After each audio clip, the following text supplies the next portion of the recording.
Nous sommes en direct de Washington DC aujourd'hui. J'ai le plaisir d'avoir le chanteur togolais MCK sur ma chaîne. Est-ce que vous pouvez vous présenter? Ici c'est MCK, à l'état civil c'est Nimon Lovia. Je suis artiste, chanteur, rappeur togolais. Depuis quand avez-vous commencé votre carrière? Ma carrière, je l'ai débutée en 2014 avec un groupe nommé GRG à l'époque, à l'université de Kara. Vous êtes un chanteur togolais. J'aimerais savoir, vous êtes originaire d'où? Et puis, qu'est-ce qui vous a motivé vraiment à commencer votre carrière? Je suis de Somdinaro. Plus précisément, je vais dire Chikadoué. Ce qui m'a motivé à rentrer sur la scène, c'est d'abord la musique que j'écoutais. Mes années, j'écoutais beaucoup les rappeurs, beaucoup de rappeurs, à l'instar de La Fouine, du Soufa, de Soprano. Et quelques rappeurs togolais comme Ali Jays, comme les Will Smith, à qui je fais un shout-out. Donc, ce sont eux d'abord que j'interprétais. Et avant d'avoir la chance de rentrer une fois en studio et de collaborer avec mes amis avec qui j'ai fondé le groupe GRG en 2014. Mais après, j'ai fait le remix de la chanson de Singila en Kabia, Rossignol en Kabia, version Kabia. Et c'est ça qui m'a vraiment sorti vis-à-vis de la scène, vis-à-vis du public. Les gens m'ont découvert. Et aujourd'hui, ça continue avec le rap en Kabia, rap Kabida. Vous faites vraiment la fierté de la Kosa parce que franchement, moi, c'est la première fois que je vois quelqu'un originaire de la Kosa se lancer dans le rap et c'est vraiment original. Qu'est-ce qui vous a poussé en réalité à choisir que le rap? À la base, j'étais un artiste et je faisais tout genre. Ben, je n'avais pas de vision. Mais arrivé à un niveau, déjà en 2015, j'étais le roi de la musique universitaire. C'est un festival qu'on organise au campus ici chaque année. En 2015, je l'avais remporté et j'étais la révélation au Kara Music Award 2015, la première édition. Après ça, la musique ne donnait plus, je faisais du tout, ça ne donnait pas. J'ai fait une pause et j'ai réfléchi, j'ai dit, c'est quoi il faut faire qui va durer dans le temps. Et j'ai dit, je vais faire le rap en Kabia. Vu que en temps, nos grands frères, il y a des rappeurs avant moi. Il y a les Olusini, les Orobelo, Jojo Badlandri et autres qui étaient là avant moi. Mais ce rap-là a disparu un peu. Les jeunes n'avaient plus la passion de rapper en Kabia. Tout le monde, quand il veut faire, c'est soit le français, soit le soit l'anglais. Mais je me suis dit, il faut que je ramène ce style-là pour faire montrer aux gens qu'on peut rapper dans toutes les langues. Même celles que les gens trouvent que c'est compliqué. Là, je me suis lancé, je me suis mis à fond. Au début, moi-même, je n'avais pas le lexique kabia qu'on le dit, mais j'ai appris la langue peu à peu en allant de village en village et j'apprends toujours, comme toujours. Et c'est ça qui m'a poussé à rentrer, à faire ce style que j'ai baptisé aujourd'hui rap kabida. Par quelle chanson avez-vous commencé votre carrière? J'ai juste pris l'instrumental de l'artiste, le célèbre Singila, et j'ai essayé de refaire la chanson en kabia et pour faire déguster ça à nos mamans, à nos vieux au village qui n'ont pas la chance de comprendre tout ce qui se dit dans la version française et les faire vivre ça comme si c'était chez eux aussi qu'on a fait ça. Je peux comprendre par là que vous avez commencé votre carrière il y a un moment. Vous pouvez me dire combien d'albums en fait avez-vous aujourd'hui? J'ai à mon actif un album de 20 titres. J'ai quand même des singles qui ne se retrouvent pas sur l'album. Donc vous avez chanté beaucoup avec d'autres artistes? Oui. J'ai beaucoup de featuring. À l'instar de Wilfried Akare, de Mike Flames, de Papara, de Dizou, de Aura, de Théophile, de Topper Katana, de Young Flasher. Ils sont nombreux que je ne pourrais pas tout citer.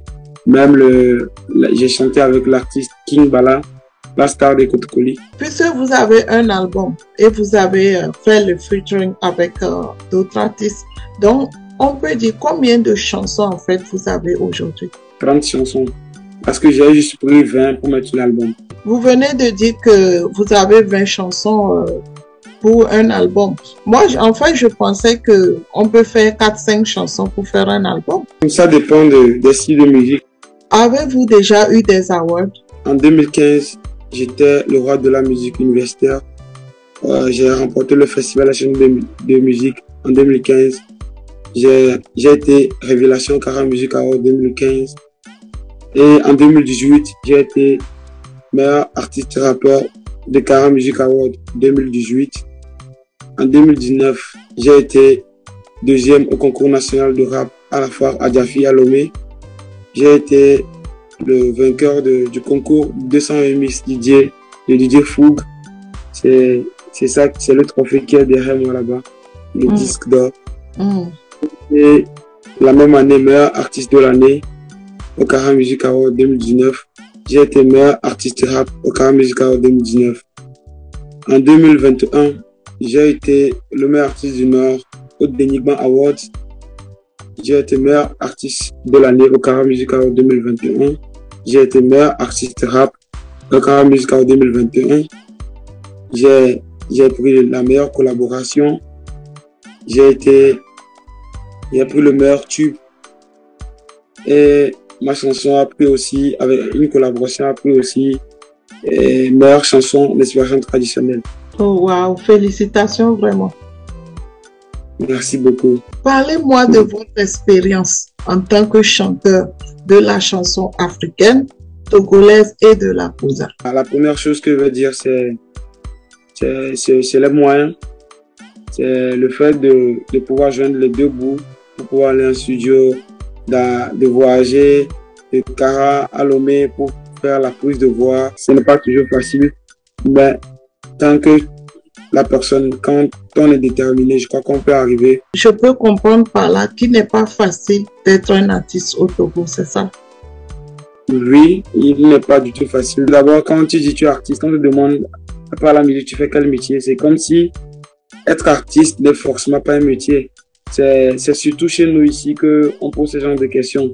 Je suis pas sûr que si tu demandes à un artiste comme en Côte d'Ivoire, comme aux États-Unis, un artiste plein, tu lui demandes à part la musique, il fait quoi? Je pense qu'il va trouver ça gauche. Les gens ne considèrent pas le métier de l'artiste comme étant permettre à l'artiste de vivre. Quel conseil vous avez à donner à un jeune Togolais aujourd'hui qui voulait devenir artiste comme vous?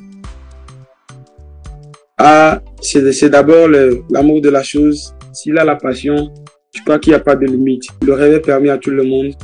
Et c'est surtout le fait de se donner à fond. Parce que il peut avoir 10 000 stars au Togo, ça ne va même pas empêcher tout un chacun d'évoluer. Il peut avoir 10 000 Toufan, il peut avoir 10 000 Alidjes, il peut avoir plusieurs Toufan, plusieurs Centrinos. Je pense que c'est la manière de faire. Tout un chacun a sa manière de faire. Tout un chacun a la manière d'exprimer son talent. Mais c'est d'abord le fait de croire en soi qui est la première des choses. Parce que beaucoup vont te décourager. Même tes parents ne seront pas d'accord. Pourquoi tu embrasses la musique? Mais c'est à toi de leur prouver que je vais faire ma musique, je vais le faire très bien. Je veux que ma musique aille de l'avant. Je veux vivre de ma musique. Donc, quand tu as ces objectifs-là, ta façon de faire, ta façon de voir les choses est différente en fait. Donc, tu as du pain sur la planche, tu sais, est-ce que chaque jour ce que je fais, est-ce que je suis sur la bonne voie? Est-ce que ça me rapproche vers mes objectifs? Est-ce que d'ici 5 ans, ce que je vise, est-ce que je suis sur la route? Donc, c'est vis-à-vis de ces choses-là que tu verras que, je suis en train de faire ma carrière, il faut continuer, il faut chercher un plan B. Donc, je pense que ça dépend de tout un chacun. Le rêve est permis à tout le monde. Tout le monde peut embrasser la musique et il suffit d'y croire, on peut y arriver. C'est vrai, il suffit de ne pas se décourager et continuer à avoir une vision. Donc, cela veut dire que c'est difficile d'avoir des financements, c'est ça?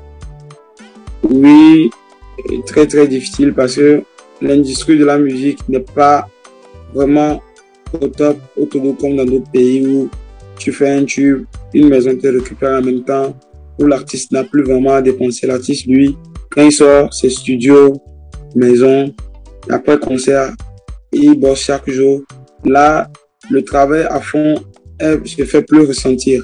Si tu dois te lever et penser à ce que tu vas manger, à ton loyer, au frais de studio toi-même, c'est que au finish, l'inspiration va se perdre. Avez-vous un mot de fin? Je tiens vraiment à vous dire un sincère merci qui m'avait accordé cette opportunité de pouvoir m'exprimer à travers votre émission. Je pense que c'est ce genre d'opportunité dont on a besoin. À travers ceci, c'est que plusieurs personnes, beaucoup vont remarquer, ils vont me remarquer, ils vont chercher à écouter ce que MCK fait comme chanson. Et s'il plaît à Dieu, on aura d'autres opportunités qui vont naître aussi à travers ceci. Donc je tiens d'abord à vous dire merci et à dire un sincère merci à tous ceux qui ont cru toujours en moi depuis le début, à tous ceux qui continuent de croire en moi, à tous ceux qui me soutiennent, à tous ceux qui sont prêts à ce que ma carrière puisse exploser. Merci à eux du fond du cœur, je les remercie. À tous les fans de MCK, je vous tire un chapeau. Merci et vous connaissez déjà le refrain. Rendez-vous au sommet.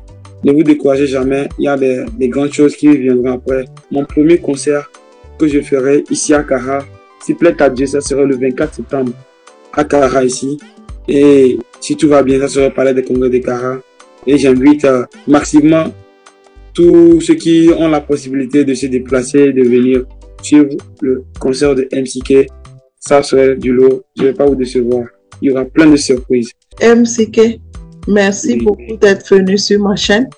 Je rappelle qu'on est en direct de Washington DC aux États-Unis et j'espère à travers tout ce qu'on a dit aujourd'hui, on se reverra prochainement encore pour d'autres interviews. Merci beaucoup et à la prochaine. Au revoir. Merci, bisous.